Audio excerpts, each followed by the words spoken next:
Pengalaman organisasi sama pentingnya dengan prestasi akademik. Organisasi tidak akan menjadi hambatan untuk berprestasi, begitupun sebaliknya. Kalimat tersebut sangat cocok untuk menggambarkan seorang siswi SMA Cinta Kasih Seci, Cecilia Melau. Cecilia yang kerap disapa Cecil adalah seorang siswi yang sangat aktif dalam berorganisasi. Berbagai organisasi telah diikutinya. Tak hanya berorganisasi, Cecil pun mampu meraih juara kelas dengan nilai tertinggi di kelasnya, meskipun ia sibuk dengan kegiatannya. Cecil juga sering kali menjadi perwakilan sekolah untuk mengikuti kegiatan di luar sekolah, seperti kegiatan lomba dan lain-lain. Halo semuanya, perkenalkan saya Cecilia Melau. Sekarang saya sedang duduk di bangku kelas 10 SMA di SMA Cinta Kasih Seci. Oke, sebenarnya organisasi atau kegiatan yang aku ikutin itu nggak banyak-banyak juga. Aku waktu SMP itu sempat ikut di OSMP bareng sama teman-teman OSIS. Terus aku juga sekarang lagi ikut di Rohbud, juga lagi ikut OSIS di sekolah. Nah selain itu aku juga sambil mengemban tugas di wihara sebagai pengurus wihara.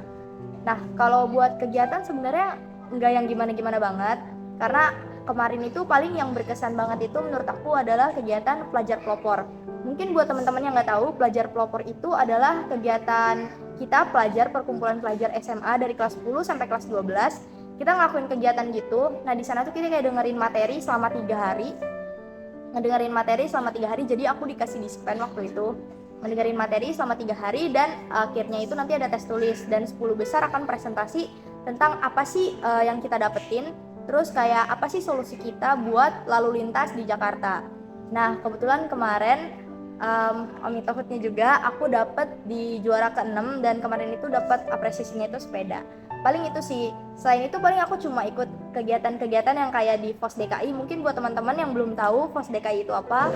FOS DKI itu kayak forum OSIS di DKI Jakarta, yang mana mencakup sekitar murid-murid dari SMA dan SMK seluruh DKI. Nah nanti dikumpulin di sana untuk masuk lagi di satu organisasi namanya Forum OSIS. Nah itu khusus MPK dan OSIS yang ada di sekolah. Nanti di sana bisa banyak sharing, terus bisa juga ikut kegiatan-kegiatan. Kemarin itu aku ikut salah satu kegiatan yang diusung oleh FOS DKI yaitu NYP. Aku juga ikut Belfos. Terus kemarin palingan itu sih yang aku ikutin sejauh ini. Oke, kalau dari aku sendiri, gimana sih caranya buat bagi waktu antara aku belajar sama organisasi? Cara yang paling aku lakuin dari aku SD sampai aku SMA yaitu adalah fokus di pelajaran sekolah. Kenapa? Karena aku adalah tipe orang yang susah buat fokus kalau kita lagi belajar di rumah, karena kalau di rumah itu kan pasti banyak banget ya gangguannya, entah dari adik, entah dari orang tua, entah itu dari teman-teman atau gimana. Kalau kita udah pulang sekolah itu pasti banyak banget gangguannya.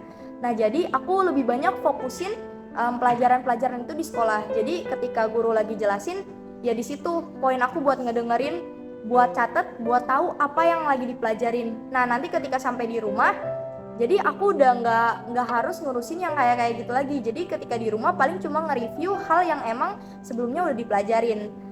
Nah jadi gitu sih cara ngatur waktu aku buat belajar sama organisasi. Jadi ketika ada waktu luang aku ketika pulang sekolah ataupun di rumah, aku bisa bagi-bagi waktu buat ngembangin soft skill aku, dan juga bisa bagi waktu buat ngembangin organisasi-organisasi aku kayak ngerjain kerjaan di OSIS ataupun ngerjain kerjaan lain gitu sih. Oke, kalau soal bagi waktu sama temen, diri sendiri, itu sebenarnya aku masih ada. Kenapa? Karena ya balik lagi, organisasi yang aku ikutin itu emang belum sebanyak itu. Kalau aku melirik lagi orang-orang di luar sana, orang-orang hebat yang aku pernah temui, organisasinya itu emang benar-benar sampai banyak banget gitu kan. Nah kalau dari aku sendiri saat ini, kenapa aku masih bisa bagi waktu buat diri aku sendiri, buat main sama teman juga? Karena sebenarnya di dalam organisasinya itu sendiri aku juga masih bisa sharing sama teman-teman, karena ya aku ikut organisasi ini untuk have fun. Sembari aku have fun, sembari juga aku mengembangkan potensi yang ada di dalam diri aku, entah itu soft skill ataupun hard skill. Jadi untuk membagi waktu bermain sama teman ataupun untuk diri aku sendiri, aku sejauh ini masih bisa, dan bersyukur banget karena teman-teman aku juga adalah teman-teman yang emang ikut di organisasi juga. Jadi aku masih bisa main ataupun sharing, ya masih nyambung lah ya sama teman-teman aku yang lainnya gitu. Oke, kalau dari selama aku ngikutin organisasi-organisasi dan kegiatan-kegiatan, jujur aku ngerasa diri aku berkembang dengan lebih banyak gitu ya. Yang pertama, jadi sebenarnya itu apa ya, pemicu aku buat ikut lebih banyak kegiatan-kegiatan itu waktu aku ikut pelajar pelopor di bulan Agustus kemarin waktu aku masih kelas 10 juga.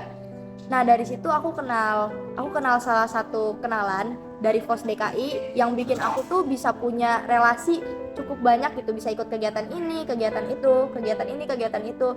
Dan ya, yang sekarang aku rasain itu kayak aku ngerasa lebih pede buat ngomong, lebih pede buat kenalan sama orang baru, lebih pede buat ngelakuin sesuatu. Dan yang paling penting itu aku sekarang tuh jadi kayak apa ya, nggak takut buat mulai dan nggak takut buat coba. Mungkin dari teman-teman sendiri juga harus kayak gitu. Dari sekarang, kalau bisa dari sekarang, dari kelas 10 ataupun dari masih SMP sekalipun, teman-teman harus udah punya rasa jangan takut coba. Karena jujur, untuk nggak takut coba itu ada prosesnya, emang ada prosesnya. Tapi kalau teman-teman udah bisa latih dari SMP sekarang untuk cobain hal-hal dulu, nggak apa-apa salah, karena ya pasti semua itu proses. Oke, jadi buat teman-teman yang sekarang mungkin masih duduk di bangku SMP ataupun gimana, aku bukan orang yang seberpengaruh itu, aku bukan orang yang sehebat itu. Cuma kalau dari aku sendiri, dari belajar dari pengalaman-pengalaman buruk yang udah aku lalui, mungkin buat teman-teman yang pertama itu kayak yang tadi aku udah bilang, jangan pernah takut buat nyoba sesuatu. Teman-teman jangan pernah takut buat nyoba sesuatu, kalau gagal ya teman-teman coba lagi.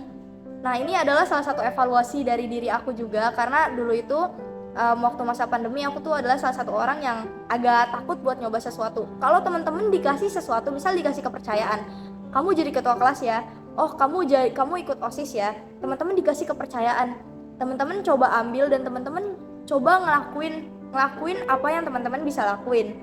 Nah, dari situ teman-teman pasti bakalan kayak apa ya, ada evaluasi. Mungkin emang teman-teman gak 100% berjalan sebagai ketua kelas yang baik, teman-teman gak berjalan sebagai anggota OSIS yang baik, tapi dari situ hal yang paling penting adalah prosesnya. Proses teman-teman buat evaluasi diri teman-teman sendiri, gimana caranya sih aku bisa berkembang lagi. Nah, kalau teman-teman dapat kesempatan yang sama, dapat tawaran yang sama, teman-teman coba lagi, teman-teman kan udah tahu, oh kemarin itu salahnya di sini, jadi kedepannya bisa perbaiki di sini, di sini, di sini. Nah, mungkin kalau yang kedua buat teman-teman nyimbangin organisasi dan belajar, kalau dari aku sendiri sih, teman-teman coba buat fokus belajar di sekolah.